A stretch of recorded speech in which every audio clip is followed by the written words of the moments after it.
പ്രിയരെ, അസ്സലാമു അലൈക്കും വറഹ്മത്തുള്ളാഹി. വിശുദ്ധ ഖുർആനിൽ അല്ലാഹു സുബ്ഹാനഹു വ തആലയും പ്രവാചകൻ സല്ലല്ലാഹു അലൈഹി വസല്ലമയും വിശ്വാസി സമൂഹത്തോട് വളരെ പ്രധാനപ്പെട്ടതെന്ന അഥവാ നമസ്കാരത്തോട് ചേർത്ത് പറഞ്ഞ ഒന്നാണ് സക്കാത്ത് എന്നത്.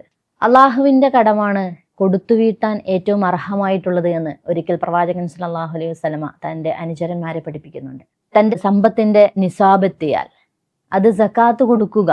അതിൻ്റെ അർഹരായ ആളുകൾ എത്രയാണ്, അത് ആർക്കൊക്കെയാണ് കൊടുക്കേണ്ടത്, അതിൻ്റെ നിസാബ് എങ്ങനെയാണ് എന്നതും പ്രവാചകൻ സല്ലല്ലാഹു അലൈഹി വസല്ലമയും ശേഷം ഖുലഫാ റാഷിദീങ്ങളും കൃത്യമായിട്ട് നമുക്ക് പഠിപ്പിച്ചു തരുന്നുണ്ട്. പ്രവാചകൻ സല്ലല്ലാഹു അലൈഹി വസല്ലമയുടെ വ്യത്യസ്തങ്ങളായ ഹദീസുകളിൽ അതിൻ്റെ ഗൗരവത്തെ നമുക്ക് കൃത്യമായിട്ട് പഠിപ്പിച്ചു തരുന്നുണ്ട്. പക്ഷേ അതിൻ്റെ ഗൗരവം അതത്ര കണ്ട് ഉൾക്കൊള്ളുന്നവരാണോ നിലവിലെ മുസ്ലിം സമുദായം എന്നത് തീർച്ചയായിട്ടും നമ്മൾ പരിശോധനയ്ക്ക് വിധേയമാക്കേണ്ടതാണ്. അല്ലാഹു സുബ്ഹാനഹു വ തആല വിശുദ്ധ ഖുർആനിൽ സൂറത്തു തൗബയിൽ 34-ാമത്തെ ആയത്തിൽ പറയുന്നുണ്ട്, വല്ലദീന യക്നിസൂന ദഹബ വൽ ഫിദ്ദ വലാ യുൻഫിഖൂനഹാ ഫീ സബീലില്ലാ ഫബശ്ശിർഹും ബിഅദാബിൻ അലീം. സ്വർണവും വെള്ളിയും ഒക്കെയും കുന്നുകൂട്ടി വെക്കുകയും എന്നിട്ട് അത് അള്ളാഹുവിന്റെ മാർഗത്തിൽ ചിലവഴിക്കാതിരിക്കുകയും ചെയ്യുന്നവർക്ക് അവർക്ക് സുവാർത്ത അറിയിച്ചു കൊടുക്കുക, ഒരു ഘോരമായ ഭയങ്കരമായ വേദനയേറിയ ശിക്ഷയെക്കുറിച്ച് എന്നാണ് റബ്ബ് സുബ്ഹാനഹു വ തആല പറയുന്നത്. സുവാർത്ത അറിയിച്ചു കൊടുക്കാനാണെന്ന് പറയുന്നത്. സന്തോഷ വാർത്ത അറിയിച്ചു കൊടുക്കും. സാധാരണ അത് പ്രയോഗിക്കാറ് സന്തോഷ വാർത്തയെക്കുറിച്ചാണ്. പക്ഷേ അല്ലാഹു സുബ്ഹാനഹു വ തആല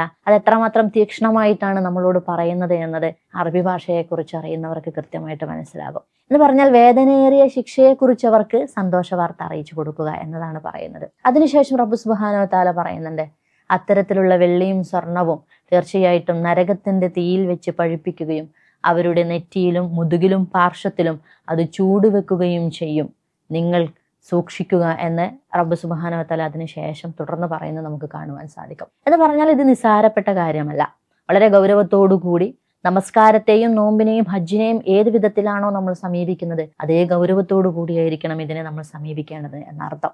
പ്രവാചകൻ സല്ലല്ലാഹു അലൈഹി വസല്ലമ ഒരിക്കൽ അനുചരന്മാരോട് പറയുന്നുണ്ട്, ചില മനുഷ്യര് നാളെ അന്ത്യനാളിൽ അള്ളാഹുവിന്റെ മുമ്പിലേക്ക് ഹാജരാക്കപ്പെടും. എന്നിട്ട് പ്രവാചകൻ പറയുകയാണ്, അതിൽ ചില മനുഷ്യര് നിലവിളിക്കുന്ന ആടുകളെ ചുമലിൽ വെച്ചുകൊണ്ടായിരിക്കും വരിക. ആ മനുഷ്യൻ എൻ്റെ അടുക്കലേക്കും വരും. എന്നിട്ട് പറയും, പ്രവാചകരെ എന്നെ രക്ഷപ്പെടുത്തിയാലും. അപ്പോൾ ഞാൻ അവരോട് പറയും, എനിക്ക് താങ്കളെ രക്ഷപ്പെടുത്തുവാൻ സാധിക്കില്ല. കാരണം ഇതിന് സക്കാത്ത് ഉണ്ട് എന്നുള്ള കാര്യം എനിക്ക് ലഭിച്ചിട്ടുള്ള അറിവ് ഞാൻ നിങ്ങൾക്ക് പറഞ്ഞു തന്നിട്ടില്ലയോ.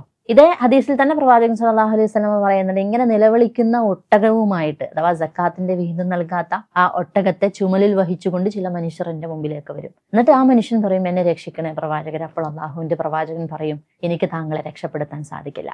എന്ന് പറഞ്ഞാൽ നാളെ അന്ത്യനാളിൽ എങ്ങനെയായിരിക്കും സക്കാത്ത് കൊടുക്കാത്തവർക്ക് നാഥൻ കരുതി വെച്ചിരിക്കുന്ന ശിക്ഷ എന്നതിനെ കുറിച്ച് വിശുദ്ധ ഖുർആനിൽ പലയിടങ്ങളിലും പ്രവാചകൻ സല്ലല്ലാഹു അലൈഹി വസല്ലമയുടെ വചനങ്ങളിലൂടെയും കൃത്യമായിട്ട് പറയുന്നത് നമുക്ക് കാണുവാൻ സാധിക്കും. നമുക്ക് പലപ്പോഴും ഈ വിഷയങ്ങളിൽ പണ്ഡിതന്മാർക്കിടയിൽ ധാരാളം അഭിപ്രായ വ്യത്യാസങ്ങളുള്ളത് കാണാൻ സാധിക്കും. പക്ഷേ കൊടുക്കേണ്ടതില്ല എന്ന് ആരും പറഞ്ഞിട്ടില്ല.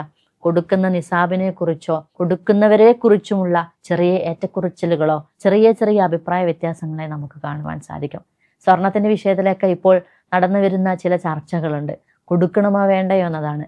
ആഭരണം അണിയുന്നതിന് എന്നും അണിഞ്ഞുകൊണ്ടിരിക്കുന്ന ആഭരണത്തിന് സക്കാത്ത് കൊടുക്കുന്നില്ല എന്ന് വെച്ചാൽ തന്നെ അത് കൊടുക്കണം എന്നതാണ് ചില പണ്ഡിതന്മാരുടെ കൃത്യമായിട്ട്. സൂക്ഷ്മതയാണ് വളരെ പ്രധാനം. കാരണം സൂക്ഷ്മത എന്നത് തൻ്റെ സമ്പത്തിന്റെ പേരിൽ താൻ നാളെ അള്ളാഹുവിന്റെ മുമ്പിൽ പ്രതി ചേർക്കപ്പെടുമോ എന്ന ഒരു ഭയന്നുകൊണ്ട് അത് കൊടുക്കുന്നതാണ് ഏറ്റവും ഉത്തമം. മറിച്ച് അങ്ങനെയല്ല എന്ന് തന്നെ വെക്കുക. പക്ഷെ നമുക്ക് എല്ലാവർക്കും അറിയാം, സ്വർണം എന്ന് പറയുന്നതും വെള്ളി എന്ന് പറയുന്നതും നമ്മളുടെ ഒരു അസറ്റായിക്കൊണ്ട് ഒരു മൂലധനമായിട്ടാണ് പലരും ഇന്ന് കണക്കാക്കുന്നത്.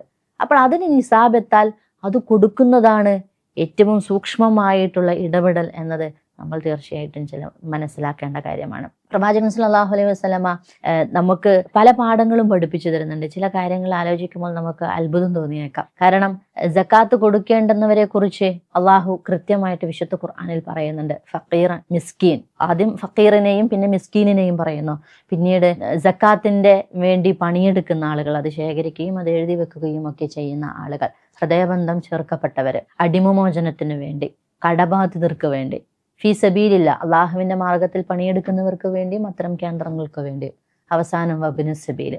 ഈ കാറ്റഗറിയെ കുറിച്ച് പരിശോധിച്ചു നോക്കുമ്പോൾ തന്നെ എങ്ങനെയാണ് അള്ളാഹു അവരെ കൃത്യമായിട്ട് പരിഗണിക്കുന്നത് എന്ന് നമുക്ക് അത്ഭുതം തോന്നും. വബ്നു സബീൽ എന്ന് പറയുന്നത് വഴിയാത്രക്കാർ എന്നതാണ് അതിന്റെ പ്രയോഗം. പക്ഷെ അതിന്റെ ഒരു ആഴത്തിൽ നമ്മൾ പരിശോധിച്ചു നോക്കിയാൽ ഒരു നാട്ടിൽ നിന്നും വേറൊരു നാട്ടിലേക്ക് പോയ വിദേശത്തേക്ക് എത്തിയ അല്ലെങ്കിൽ വേറൊരു ദേശത്തിലേക്ക് എത്തിയ ഒരു മനുഷ്യൻ അവിടെ പണമില്ലാതെ കഷ്ടപ്പെടുകയാണെങ്കിൽ അദ്ദേഹത്തിനും ഇതിൽ വിഹിതമുണ്ട്.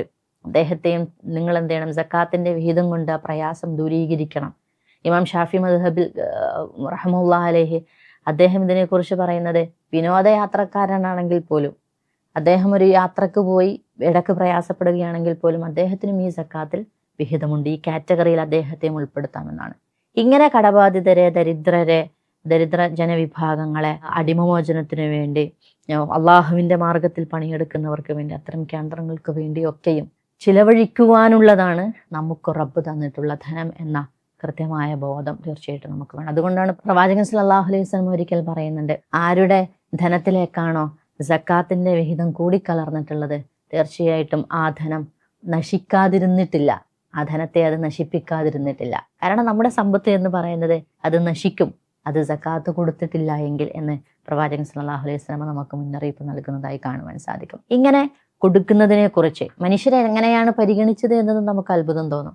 കാർഷിക വിളയുടെ സക്കാത്തിനെ കുറിച്ച് പ്രവാചകൻ സല്ലല്ലാഹു അലൈഹി വസല്ലം പഠിപ്പിക്കുമ്പോഴേ, മഴ നനഞ്ഞുകൊണ്ട് ഉണ്ടായ കാർഷിക വിളയാണെങ്കിൽ, അള്ളാഹുവിന്റെ മഴ ലഭിച്ചുണ്ടായ കാർഷിക വിളയാണെങ്കിൽ അതിന്റെ 10% നമ്മൾ തേവി നനച്ചിട്ട് വെള്ളമൊഴിച്ചുണ്ടാക്കിയ കാർഷിക വിളയാണെങ്കിൽ അത് 5% എന്ന് പറയുന്നുണ്ട്.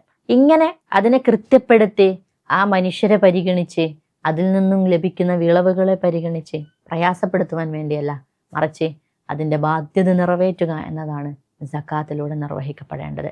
അഭിപ്രായ വ്യത്യാസങ്ങളെ ഉൾക്കൊണ്ട് തന്നെ തീർച്ചയായിട്ടും സക്കാത്ത് എന്ന് പറയുന്നത് അത് അർഹതായ ആളുകളിലേക്ക് എത്തി, എൻ്റെ പണത്തിൽ നിന്നുള്ള ആ സക്കാത്തിന്റെ വിഹിതം അത് മാറ്റിവെക്കപ്പെട്ടിട്ടുണ്ട്, അത് കൃത്യമായിട്ട് അത് ചിലവഴിക്കപ്പെട്ടിട്ടുണ്ട് എന്നത് നമ്മൾ കൃത്യപ്പെടുത്തണം. അത് ചെയ്യേണ്ടത് ചിലപ്പോൾ ഭരണകൂടങ്ങളോ അത് സംഘടിതമായ സക്കാത്ത് സിസ്റ്റം വരേണ്ടുന്ന കാലമാണ് തീർച്ചയായിട്ടും നമ്മളുടെ മുമ്പിലൂടെ കടന്നു പോകുന്നത്. ബൈത്ത് സക്കാത്ത് കേരള അതിന് നമ്മളെ സഹായിക്കുകയാണ് ചെയ്യുന്നത്.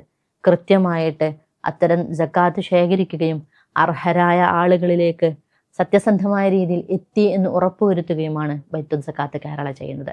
നമ്മളുടെ സക്കാത്ത് കൃത്യമായിട്ട് അതിലേക്ക് നൽകിക്കൊണ്ട് അർഹരായ ആളുകളിലേക്ക് അത് എത്തിയെന്നും എൻ്റെ ധനം പൂർണ്ണമായിട്ടും ശുദ്ധമാക്കിയിരിക്കുന്നു, സക്കാത്തിൽ നിന്നും അത് ആളുകളിലേക്ക് കൊടുത്ത് എൻ്റെ ധനം ശുദ്ധമാക്കിയിരിക്കുന്നു എന്നും നാളെ അള്ളാഹുവിൻ്റെ മുമ്പിൽ താൻ പ്രതി ചേർക്കപ്പെടുകയില്ല എന്നുള്ള ഉറപ്പ് നമ്മെ സംബന്ധിച്ചിടത്തോളം, നമ്മുടെ ധനത്തെ സംബന്ധിച്ചിടത്തോളം നമുക്കുണ്ടായിരിക്കണം. ആ സൂക്ഷ്മതയാണ് സത്യവിശ്വാസികളായ നമ്മളോട് അള്ളാഹുവും പ്രവാചകൻ സല്ലല്ലാഹു അലൈഹി വസല്ലമയും ആവശ്യപ്പെടുന്നത്. അത് നിറവേറ്റുവാൻ നമുക്ക് സാധിക്കട്ടെ. ബൈത്തുൽ സക്കാത്ത് കേരള എന്ന് പറയുന്നത് തീർച്ചയായിട്ടും അതിന് നമ്മെ സഹായിക്കുകയും അതിൻ്റെ വലിയൊരു പരിശ്രമം മൂലം ഒരുപാട് അഗതികളെയും അനാഥരെയും കടബാധിതരെയും തൊഴിലില്ലാത്തവരെയും അതിനുവേണ്ടി പ്രാപ്തിയുള്ളവരാക്കി തീർക്കുക എന്നത് കുറെ കാലങ്ങളായി ചെയ്തു കൊണ്ടിരിക്കുന്ന അശാന്ത പരിശ്രമമാണ്. റബ്ബ് സുബ്ഹാനഹു വ തആല ഇത്തരത്തിലൂടെ അതിലേക്ക് നമ്മുടെ സക്കാത്ത് വിഹിതം എത്തിക്കുകയും അതിൻ്റെ സൂക്ഷ്മതയിൽ അതിനെ കൈകാര്യം ചെയ്യുകയും ചെയ്യുക. നാഥൻ നമ്മെ അനുഗ്രഹിക്കുമാറാവട്ടെ.